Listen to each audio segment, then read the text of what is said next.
Hey, how's it going? I'm gonna let you have a look at my signs real quick, just for the disclaimer portion of this video. Um, so, I was watching something, I don't remember what it was now, but it was a spiritual teaching video. Like, I don't remember the source of it, and at one point it was talking about accountability, really, and it is something that if you're like in your spiritual awakening process, I think for most of us at some point it becomes, if it wasn't already you got like on your radar or your dashboard or whatever, it starts to have a lot of importance. And it is important in life, under any circumstances, in my opinion, to be as authentic and reliable as possible, like as much not a flake as you could possibly be. And when I say you, I mean me, because I'm really the only one that I can even begin to direct in that way. So what it talked about that stuck with me, though, about the accountability was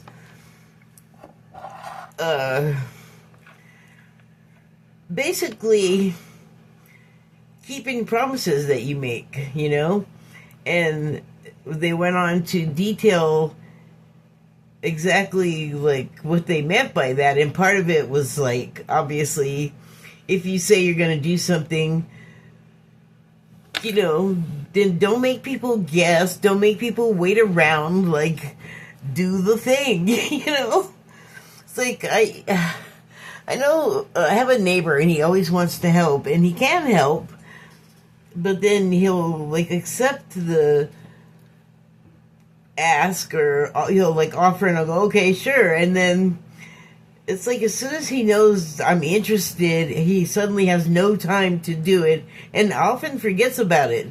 So I have learned to just go through the motions with him, because nothing is going to get done. And that is so hard for me to take, right? And I mean, it's not just him. I know other people that do it too. They'll just start offering stuff up, and it's like, I please don't, because if it's something that I want to be happening, then I'm gonna have the expectation that you said it, you're gonna do it, right? Because I'm not gonna say it. I'm not gonna do that personally. I'm not gonna promise anything that I first don't want to do. I have to want to do it, and then I also have to be able to do it. And if I don't think I can do them both, not one or the other, both, I'm not going to make a promise. I'm just not even going to do it, like, I'm not going to put myself in a position where there are expectations of me, and then when the time comes for the shit to happen, it doesn't, or you can't, the person that in question is nowhere to be found. That's kind of infuriating, and so that's like a surface level way to look at it. But the other thing they were saying is like, it also applies to, like, I'm so bad about this. I am guilty of this really bad. It's shameful, but making appointments and then canceling at the last minute, or just making the appointment and then like just not showing up and not saying anything. Those are two pretty bad ones, because it is a position. There's something that I do a lot is I have to have medical appointments, and so I have to be like a good citizen. I have to be as reliable as I can and show up, wherever I can. But I have had in the past motivational issues, and then I got over that because I knew that it's like you kind of screw everybody up in the whole, appointment chain of the day. If you don't show up and you do it a lot, it's like they don't even want to schedule you. Well, I would imagine they wouldn't want to schedule you because it has not happened. I got myself together on that before they could be all, you can't come here at all anymore because I have reasons, right? There are certain things that make it like it is essential that I be able to go to these particular places. But also, over the past year, and this is not any fault of mine, it's just unfortunate, but because I have to rely on a hired helper to get me around to these appointments and just in general help, there was like a couple of times where some kind of flu or whatever was going through the whole business and just took out just about everybody. So really short-handed, and some people have more serious medical conditions than what I've got going on, and they absolutely have to have someone like help them breathe or something like that, or they got equipment and complications and stuff that needs to be done that require, I don't know.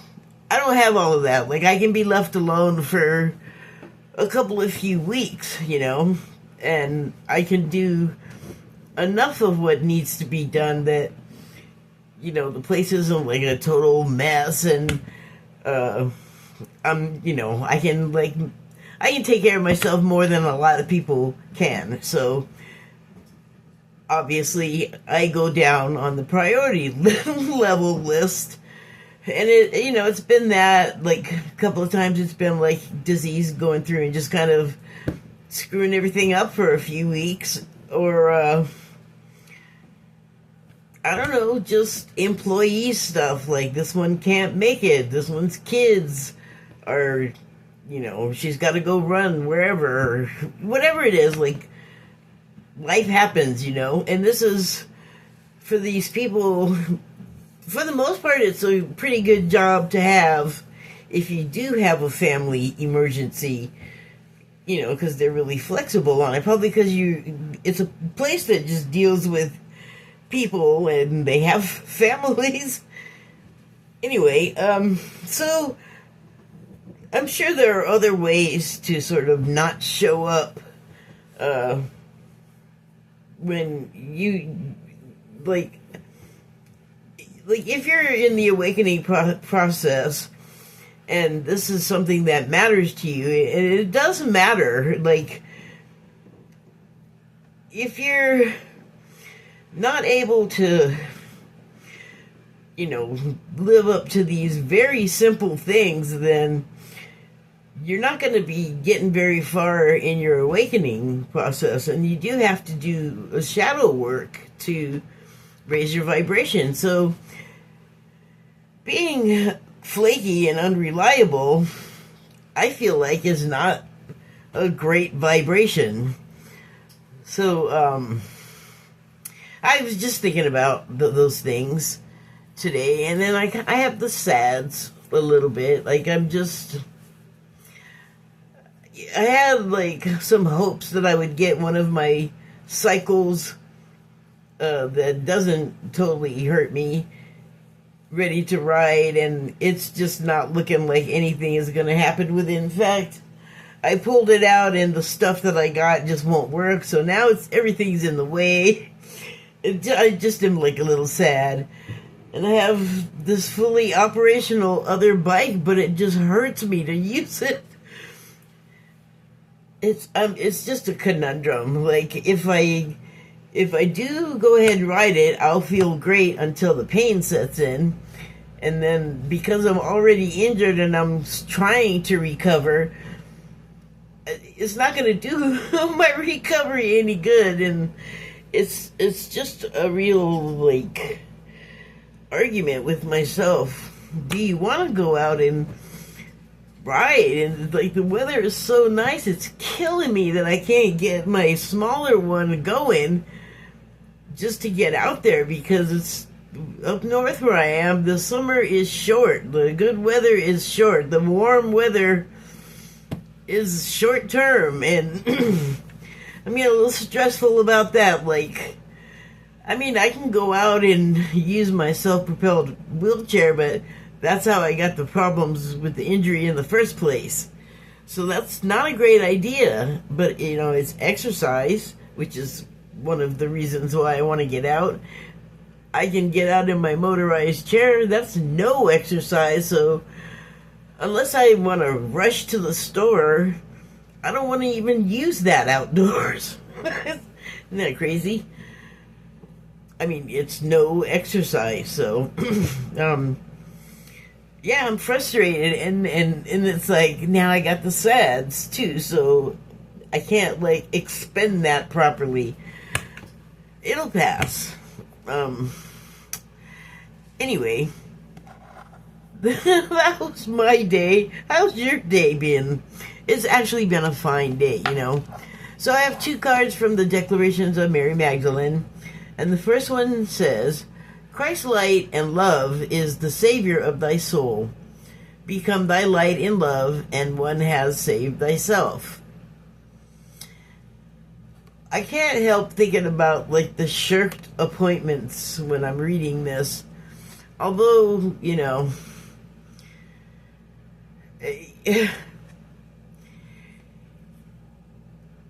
with the name of these cards, there's like a lot of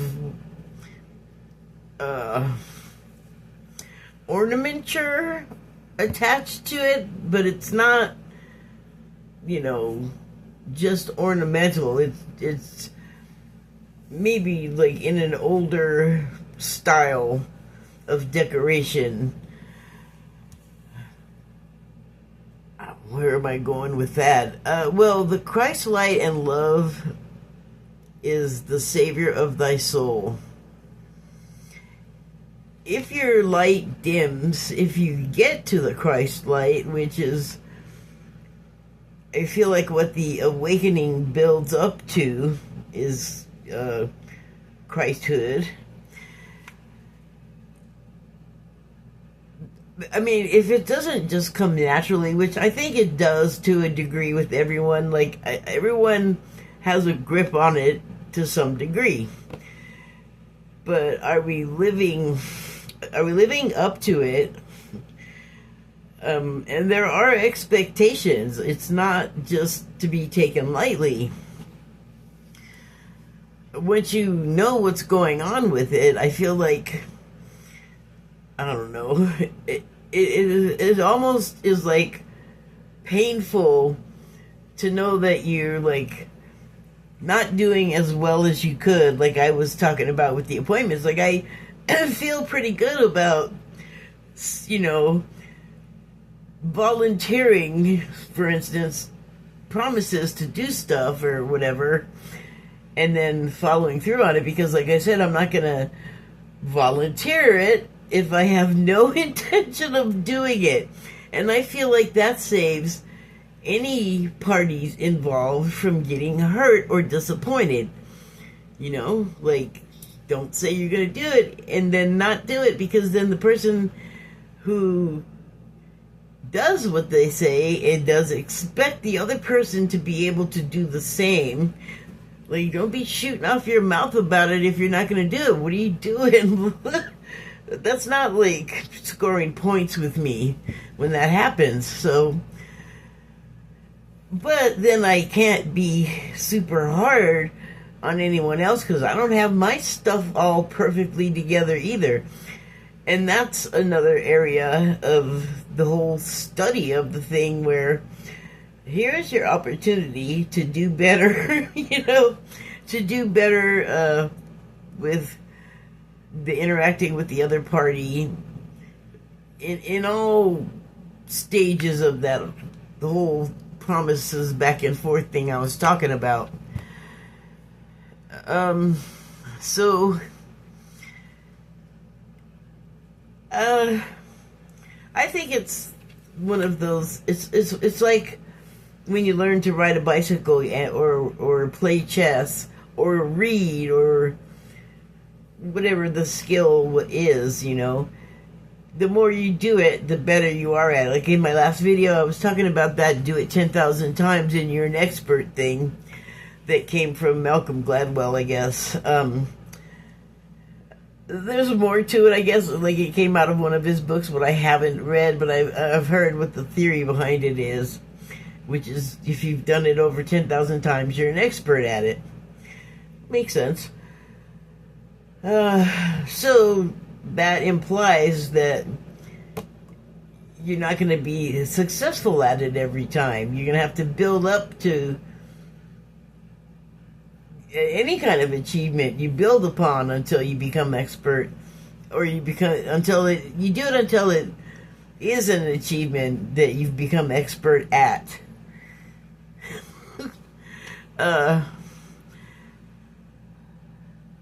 So the next line is become thy light and love, which sounds to me like that's how you hold on to the frequency. Is you don't try and chase, you just be it.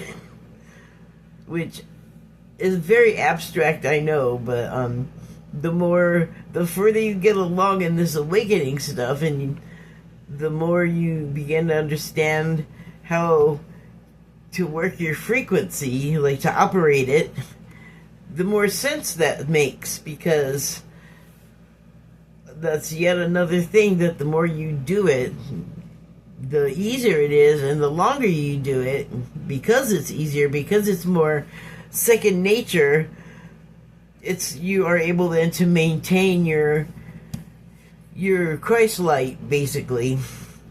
So that's the first part of the sentence. Become thy light in love, and then the rest says, and one have saved thyself. Well, I mean, once you become expert at it and you're kind of not flubbing anymore, and you're not momentarily you hope momentarily reverting, not reverting, I should say. Again, like it would just become second nature, and then you don't do the other things when you've elevated those other steps. That's my understanding of it. So the next card is it says, you are your own church, for your kingdom is within you. It's the thing about these cards is I think that you automatically think that it's going to be religion, and you will certainly find elements of Mary. I'll just say Mary, traces of Mary stuff in religion, but something like this is.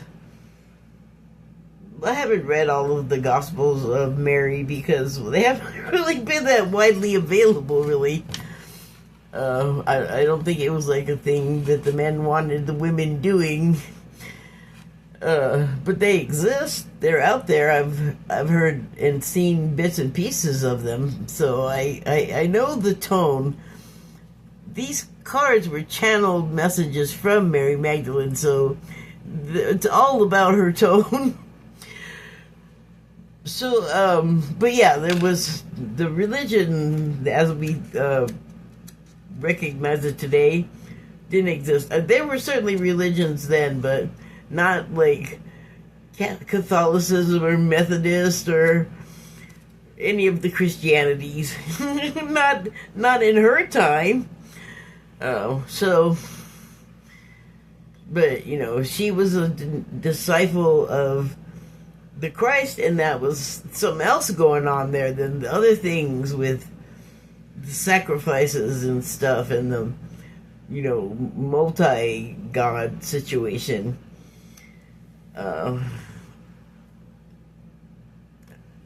Other stuff about multi-gods back then and what they had to do with the one God's people and stuff. Interesting, but I'm not going to go into it right now, but interesting. So yeah.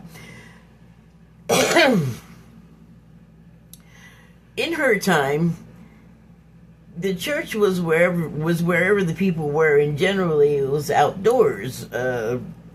Because, I mean, I'm sure there were buildings that they used from time to time, but if they were doing this sort of wandering around on foot and donkey ministry out in the world, it's kind of like you start talking out where people are, and then more can be drawn to you, I would imagine. And so that is something, obviously, if you are just there and you wander up, you've got whatever in you that was attracted to that preaching from the disciple. I don't know if I'm articulating this very well. But yeah, it says, you are your own church, for your kingdom is within you. So you don't have to, like, be part of a herd. You can be part of the flock, I guess, of... See, worshipers is not even the right word, though. Because it wasn't like... It wasn't like we know church is. It wasn't really a sermon situation. Whatever was being said had layered messaging, and you needed to understand some things that were not widely taught. Like in Mary's time, pretty much only the men were taught to read and write. Women were taught as much math as they needed to learn to trade. This is what I've read. Or not what I've read. This is what, this is what Dolores Cannon has said that she got from her, hypnotic sessions with people. So, and actually, like I was saying earlier, her Gospels and things got banned because women, kind of like now, it was like kind of frowned upon if they did like man's work, which was everything. Everything that didn't involve cooking, cleaning, childcare.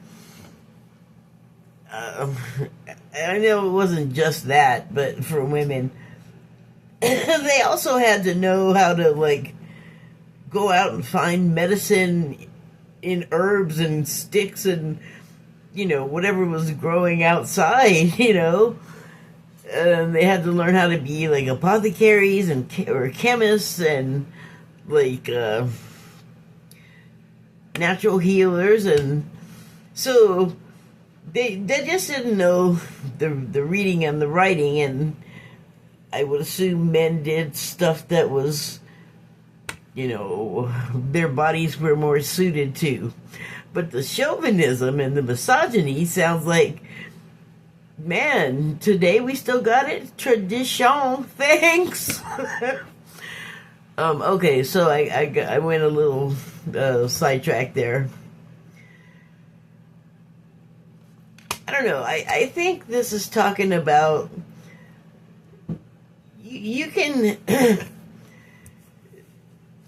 you can you can have the church within you. You can have the discussion between the members of the disciples within yourself. You can quietly converse with spirit. I guess it depends who you are and what kind of answer you're going to get back, but generally it's not a hey spirit, or however you do it, I'm feeling this way and I don't know if I should, what should I do about it, or what do you think? Like, that's how I do it. I just talk like it's another person, but the answer that you're going to get, no matter how you do it, from what I understand, it was my experience, but I've also heard a lot of other descriptions of it the same way. the answer may not come right away. You might not even recognize it as the answer to whatever your query was right away. But eventually you will. And that's kind of like learning what Christ was teaching.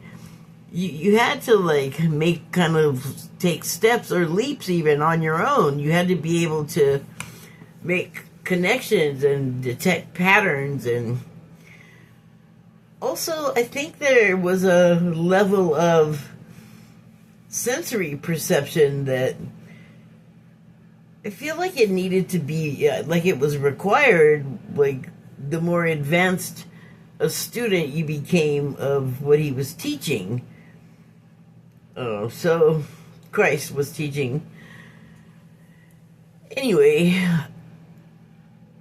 the kingdom also, like that was something that Christ was teaching, is the kingdom of whatever Spirit has to offer is either within you or can be accessed from within you. And all of that are all things that you would have had to be understanding or learning to understand when you were being introduced to these teachings. I just think that's so interesting because I know what I was taught in like Catholic school and at church for years and years, and what I have learned subsequently through like Dolores Cannon hypnotic sessions with her patients. And so that is such an awesome thing. And I'm not going to get into it so deep anyway. That's it. I guess I'm going to go have some tea and go look out the window and have the sads. Pet the cat. Thank you and good night.